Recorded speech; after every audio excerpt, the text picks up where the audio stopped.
Who cares about Bullet Club? This is ridiculous. Jeez, Excalibur, get out of my head, will you? I'm John Rentham with my review of AEW Dynamite, the final Dynamite that goes head-to-head with NXT. And now we get to see if they grow their audience, and they keep putting out shows like this. I don't know if they're going to get much of a ratings boost. I hope they do, because TNT, is going to be taking a little bit more of a, closer look at how AEW is operating, because the people that Tony Khan talked to get AEW on the air are no longer in charge. This could be the AOL Time Warner merger thing just accelerated, and could be infinitely worse, because I don't know if AEW fails, I don't know if another company is going to get on TNT or on mainstream broadcast television for the next 20 to 25 years. Really hope that's not the case. I like a lot of the talents in AEW. I want to see this company succeed, but they keep blowing chance after chance after chance. They are becoming late era WCW and sometimes the worst parts of NWA TNA, with some of the good mixed in. There were a couple good matches on here, and then they will do a post-match brawl, or they'll do a brawl within a match where somebody's got to do something really stupid, like, oh, the referee's got to go over here because we have to do a contrived weapon spot, and we have to do this, and it's just crazy booking. Tony Khan is on trucker speed or the Herb Abrams diet. It's just ridiculous. It is really, really ridiculous, and I'm upset because I want this company to succeed. Let me know your thoughts in the comments. So here's a Discount NWO led by a bunch of bikers that maybe Super Spreader Jericho brought from Sturgis. Oh, I shouldn't say that, except I'm going to keep saying it, because if somebody's going to be that toxic and that goddamn blind, then it should be, a reminder that you can't be that goddamn stupid no matter how old you are, no matter how big of a star you are, and no matter how, much you've done for wrestling. And Jericho has done a lot for wrestling, but he has shown his true colors, and that's why some people hate him. And that's not quite how the song goes, but I'm going to roll with it. So we have Max Caster cutting a bit of a rap on Hangman Page. He says, catch you slipping like Joe Biden on the stairs. That was funny. Not quite as funny as blood on my hand like Governor Cuomo, but that was pretty good. Hangman Page versus Max Caster with Bowens. I hope Bowens gets back in the ring. I know he's dealing with a knee injury, and this was good stuff for what it was. Page was fired up, got a clothesline off the barricade, and we get the boombox distraction, not boom clap. Charlie XCX is nowhere to be found, more in the pity. And then we get a distraction spot. Caster focuses on the shoulder after a post spot, and then ring apron backdrop. Stop with the ring apron bumps in any company. Just cut them down like by at least 50%. I mean, seriously, otherwise they mean nothing. And then we get a chain punch after a distraction. Oh, no, Page is like, what are you doing with the boombox? Oh, wait, no, I have to look over here. Chain punch. 1, 2, kick out. More distractions, but they were for naught. Buckshot Lariat 1, 2, 3. He celebrates with Page Wisers and does a socially distanced toast and then leaves. I hope Adam Hangman Page, his image can be rehabbed. No, that's not an alcoholism joke. And he can be brought, up to face Omega, and it can actually mean something. I'm just afraid they're stumbling there. Hopefully it won't end up like Sting versus Hogan at Starrcade 97. Actually, I don't even think this company could fuck something up like that, though I've been wrong before. Anyway, Giovanni interviews Death Triangle, or at least tries to. The guy Alex, I forget his last name, the guy says Penta, says he's not there. He's just great. He's got that just, Cheshire grin, Cheshire cat grin on his face, and he just has that look where you just want to punch him, but he's so goddamn cool. Penta says, it's just such a great, simple catchphrase. Anyway, the best friends and Chris Statlander, the best alien friends, I guess is what you could call them, show up. And then we get Revolution 2020 recaps. By the way, Death Triangle have had nothing to say at this point. They didn't even get a word out. Shivani barely got anything out. These interruptions in these interview segments, it's fucking ridiculous. Cassidy remembers Pac beating him. Now, the match was what it was. I didn't really care for it, but I know some people did. Here's the thing. I know Pac was quarantined because of the whole, the pandemic and all that, and he just recently returned to AEW programming in the last number of months. The match was what it was, but I don't think needed to be referenced, over a year later. Like, you could have just said, hey, we have history with you guys, or hey, we just want to challenge you guys because we recently overcame our foes, and now we're back. We're back in town. The boys are back in town. Oh, we have an alien with us. That is actually something that Trent said. Trent is the one guy that could be a single star out of this, and I just don't care for this trio. I know some people do. That's fine. I like Statlander. I think she could be a star. The alien gimmick isn't for me, but that's just my take. And Mike Tyson and Urban Meyer. Gee, I wonder what Urban Meyer told Tyson. Maybe how not to, maybe how to treat women more properly. Well, except Urban Meyer may not know about that, would he? So the inner circle are faces, I guess. I will say this much, despite how I feel about Super Spreader Jericho, the guy who's wife and mother-in-law were part of the insurrection attempt. Despite how I feel about that, this was probably one of the best promos he's cut in a while. We are back in black, baby. He talks about the Pinnacle beatdown. I will say right now, once again, they blew it with this Pinnacle Inner Circle feud in this sense. They can still do the blood and guts match that they're going to do, and it will probably be good for what it is. Despite the fact that Jericho is totally blown up and Shawn Spears is involved because Shawn Spears is good, but just doesn't belong with the Pinnacle. He's basically there to be the D-Lo of the group and just get beaten when you need to beat the Pinnacle without taking any steam off of the team. The team steam, if you will. But this was a fired-up promo from Jericho. He said, we made a lot of bad decisions over the last 6 months that affect a lot of people, and we apologize. He called MJF my jerk-off friend, which was funny until he said about 15 other times. There's driving a joke into the ground. I know something about driving jokes into the ground, but this is on, cable television, on, nationwide, worldwide, on a broadcast. And it's like, okay, we get it, Jericho. We get it. You have one note, and you just keep saying it. So he says, I'm not smart at certain things, like, how statistics work as far as a virus and how, being at super spreader events isn't a very good idea. And oh yeah, donating money to a fucking wannabe tyrant. Yeah, maybe you should, be a little bit smarter about some things, Jericho, you fucking idiot. You bloated goddamn drunk uncle, the drunkle, if you will.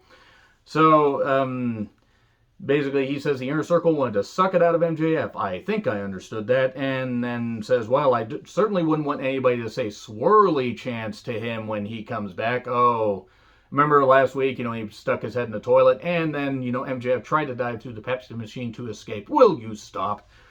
So, you wanted to be Baron Jericho, but, talking about being a fine wine and all that, you're stealing my shit, you stole my scarf. Here, I got a list you could write shit down on. Yeah, okay, Jericho, we get it. You're referencing your old gimmicks.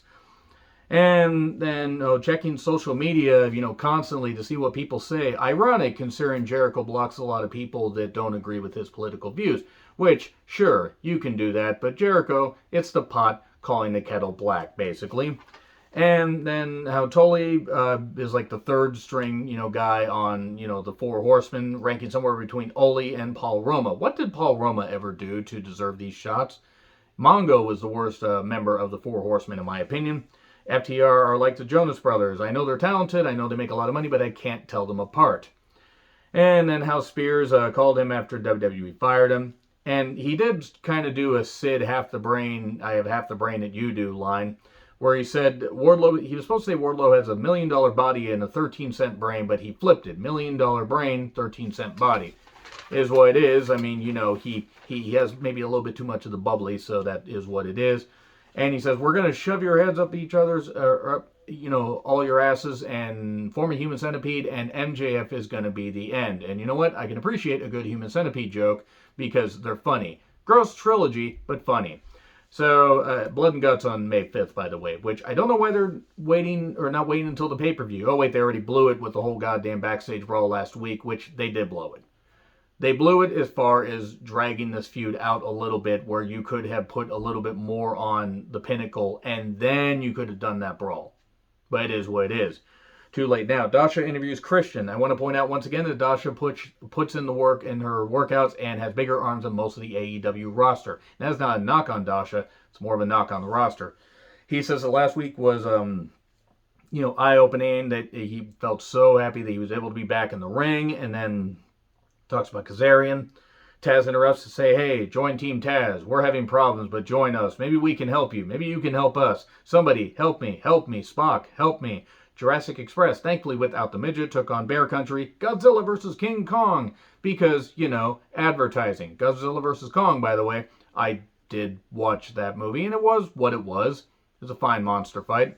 Anyway, we get Dino diving. That was a bit scary. I've seen him wrestle live, though, and he can work. He can do some good big man stuff. There was an awkward crossbody spot where one of the Bear Country members, I actually forget which one, I apologize. Even though I like the team, I have a hard time remembering which member is which. Where, he caught Jungle Boy, where he was going to powerbomb him, and he was supposed to catch the other guy, and give him, give him like a fall-away slam, or give him a slam, something like that. And unfortunately, he couldn't quite catch Luchasaurus because he couldn't quite see him, and he's bigger than other guys that he's caught. So Luchasaurus just kind of bounced off of him. Jungle Boy got targeted for a bit. Luchasaurus got in. We get a superplex to him. That was actually a pretty nice move. Big man stuffing and chokeslam and standing moonsault 1, 2, 3. Okay, thanks for coming, Bear Country. I like Bear Country, and I hope they get more opportunities. I don't think they're fully signed to AEW yet. I think they're just on a paid appearance thing, which I like Bear Country, and I think that they could have a lot to offer to the AEW tag roster. Or any, quite frankly, any company they go to. QT's message from the Nightmare Factory Wolfpack Center.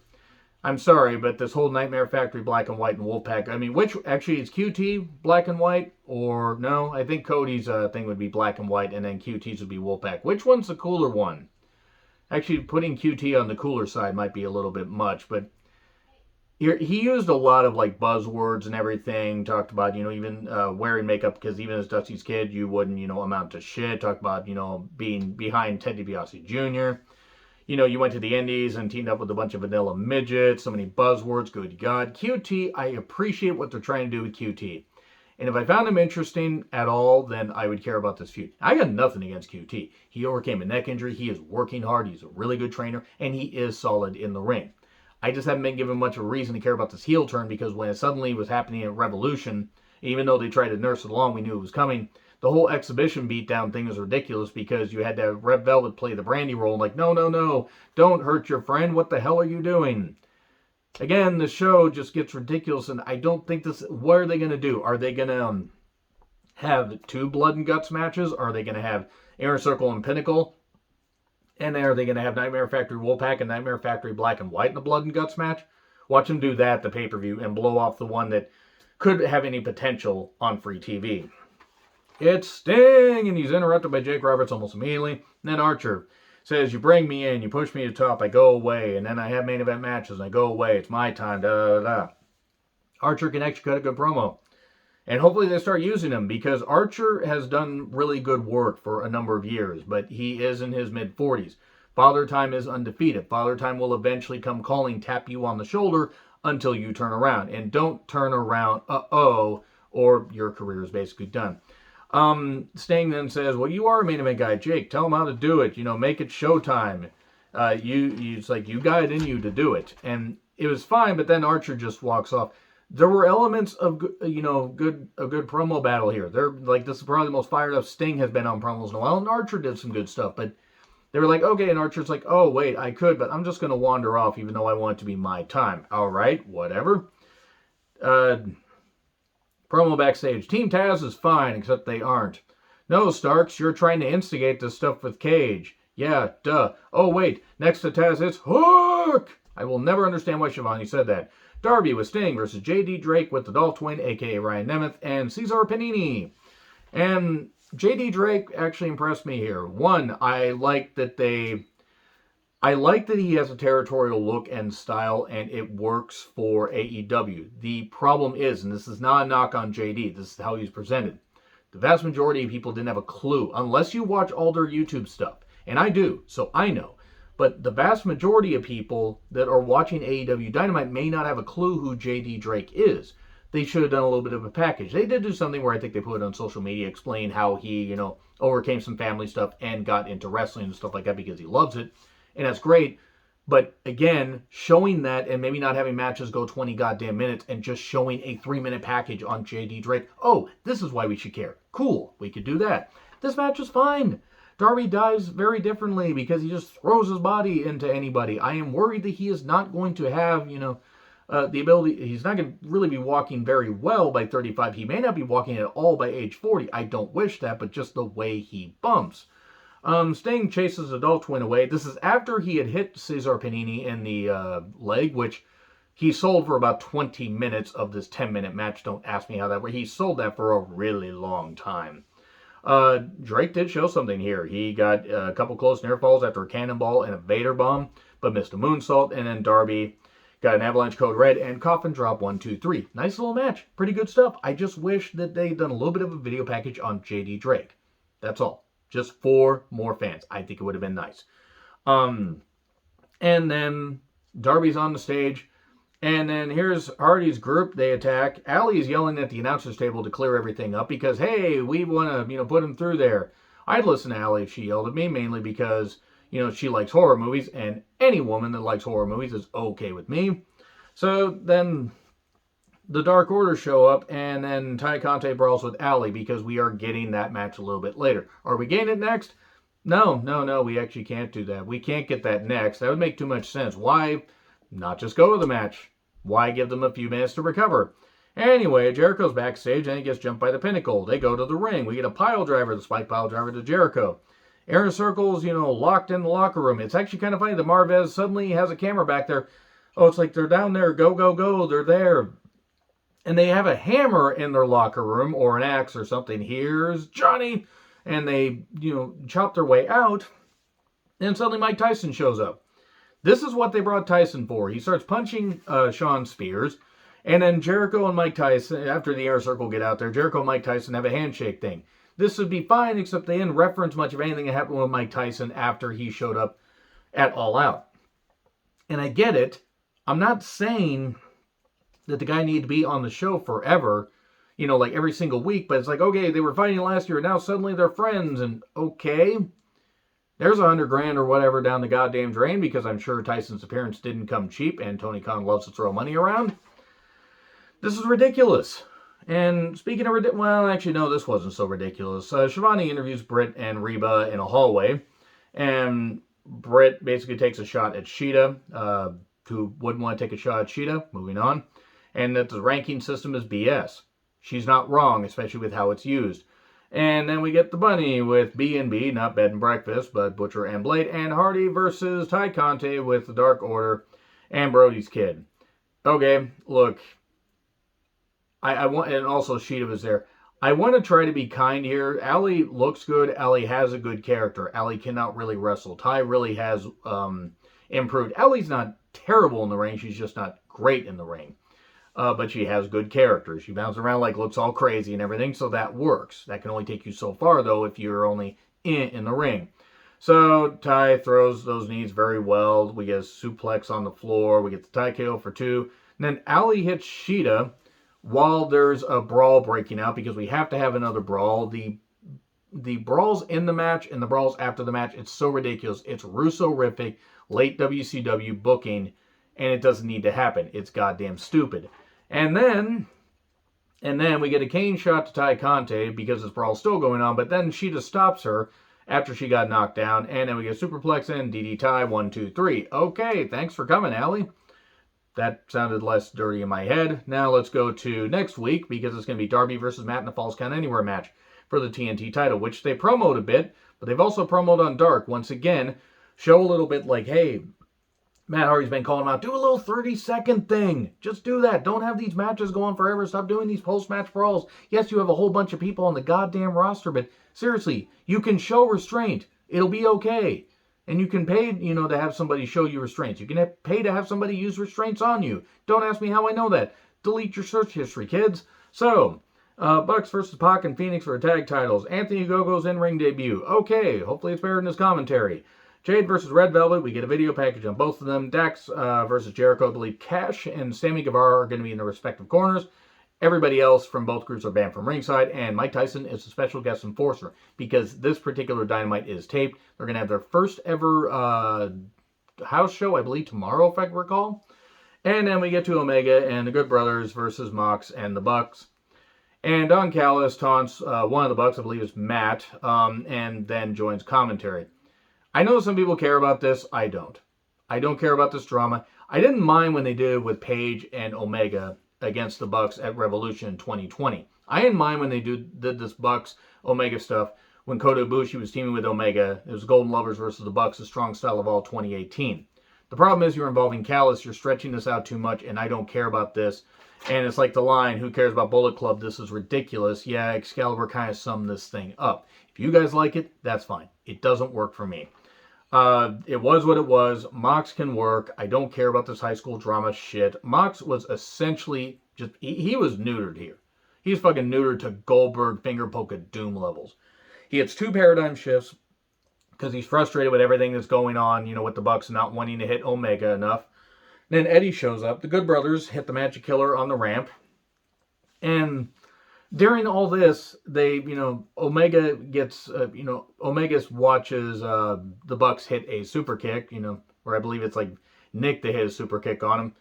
And then, they covered him 1, 2, 3. So Omega covers him, fine, all right. Then Callis gets back in the ring. We get a super kick to Mox, and that was it. And I'm just going to crumple these notes up.